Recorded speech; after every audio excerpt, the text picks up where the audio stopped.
गोपियां जब पूजा करती हैं तो माथे पे केसर कुमकुम का तिलक लगाती हैं, और कभी कभी वो माथे में ना लगा के हृदय में लगाती हैं, और हृदय में ना लग के चुनरी में लग जाता है।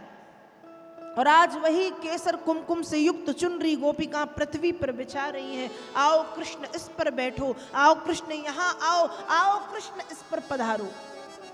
और भगवान ने जब समर्पण को देखा है तो भगवान आए और आकर के गोपियों के प्रेम को भगवान ने स्वीकार किया है। अभी भगवान ने रास किया था, रास में सिर्फ गोपियां और कृष्ण हैं, लेकिन अब भगवान ने महारास लीला की है। और जब गोविंद ने महारास लीला की है तो उस महारास लीला में संसार के बड़े बड़े योगी ज्ञानी ध्यानी गोपी बन करके पधारे। कहते ना, अरे कृष्ण ने तो रास लीला की, रास लीला में काम का स्थान था। वो पागल जानते क्या है, रास लीला में काम का स्थान था, जहां पर कामदेव का मर्दन करने वाले, कामदेव को भस्म करने वाले स्वयं महादेव गोपी बनकर के पधारे हैं। क्या ऐसे स्थान में काम का वास हो सकता है? अरे वो उसकी छाया नहीं आ सकती कामदेव की। भगवान गोपी बन के आए, ब्रज में गोपी बने त्रिपुरारी। आज भी वृंदावन में गोपेश्वर महादेव के रूप में विराजित हैं।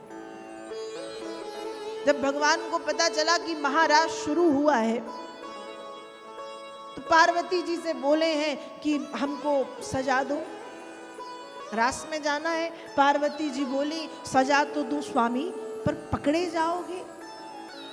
साड़ी पहनने से कद काठी थोड़ी बदल जाएगी, साड़ी पहनने से चाल ढाल थोड़ी बदल जाएगी।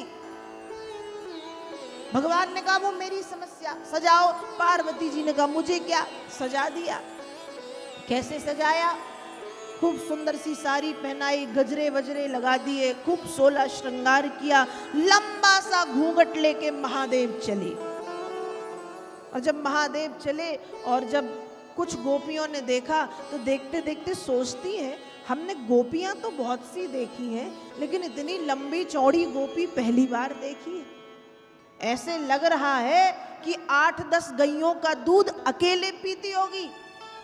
इसकी चाल ढाल, इसकी कद काठी तो देखो। देखें तो ये कौन है? गोपियां पास में गईं और पास में जाके जैसे ही घूंघट ऊपर किया तुरंत ढक्का, अरे ये गोपी नहीं, ये तो गोपेश्वर हैं। और महादेव को रास में प्रवेश मिल गया है।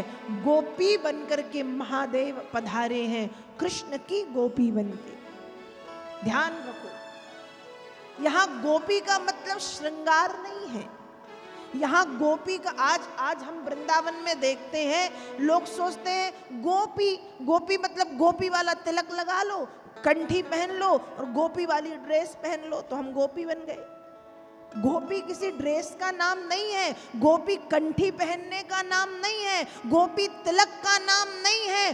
गोपी एक भाव है। गोपी क्या है? एक भाव। और गोपी भाव ये कहता है कि जब संसार में केवल एक पुरुष दिखाई दे, संसार में एक ही पुरुष है और उस पुरुष का नाम है कृष्ण, बाकी हम सब कृष्ण की गोपियां हैं, तो गोपी भाव आ जाएगा। वो गोपी भाव है। पुरुष एक, कृष्ण, बाकी चाहे स्त्री हो चाहे पुरुष, सब कौन है? उसकी गोपी है, हम सब उसकी गोपी हैं। जब ये भाव भक्त के मन में आए तो वो गोपी भाव है। किसी विशेष ड्रेस को पहन लेना गोपी नहीं बन जाते हैं, गोपी भाव है। और भगवान शंकर के मन में वो भाव आया है और गोपी बनकर के महादेव पधारे हैं। और फिर भगवान ने महारास लीला की है। रास लीला में सिर्फ कृष्ण और गोपियां हैं और महारास लीला में स्वयं महादेव गोपी बन के आए। संसार के न जाने कितने कितने ज्ञानी ध्यानी तपस्वी गोपी बन करके आए हैं और गोपी बन करके आकर के उन्होंने महारास में भाग लिया है।